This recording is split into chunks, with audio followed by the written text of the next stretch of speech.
जिस और जमाना जवानी चलती है उस और जमाना चलता है। मैं दरिया हूँ अपना हुनर जानता हूँ, जिस भी ओर से निकलूंगा अपना रास्ता बना लूंगा।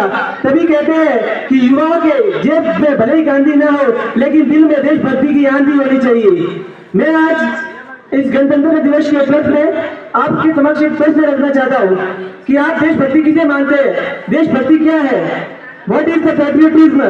देशभक्ति एक भावना है, nation first and self last, ये वाली भावना है जिसे देशभक्ति कहते हैं।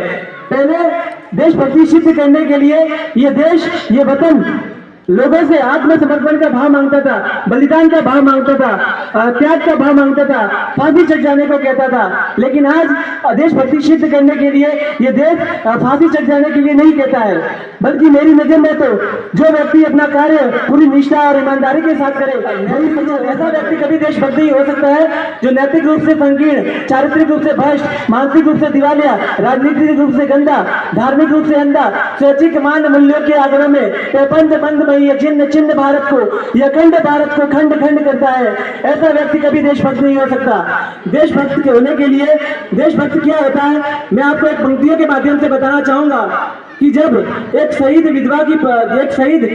की पत्नी विधवा महिला के घर के हालात कुछ इस तरह के हो जाते हैं कि प्यार भी भरपूर गया, मांग का सिंदूर गया, नन्हे नन्हे ननिहालों की लंगोटियां चली गई, छोटी छोटी बेटियों की चोटियां चली गई, बाप की कमाई गई, भाई की पढ़ाई गई, ऐसा एक विस्फोट हुआ जिसमें की कई बोटियां चली गई जिसमें की कई बोटियां चली गई वाले हालात पैदा हो जाने पर भी अपने एक लौते पुत्र को दुश्मनों की धज्जियां उड़ाने के लिए सरहद पर भेज देती है, वो है देशभक्ति।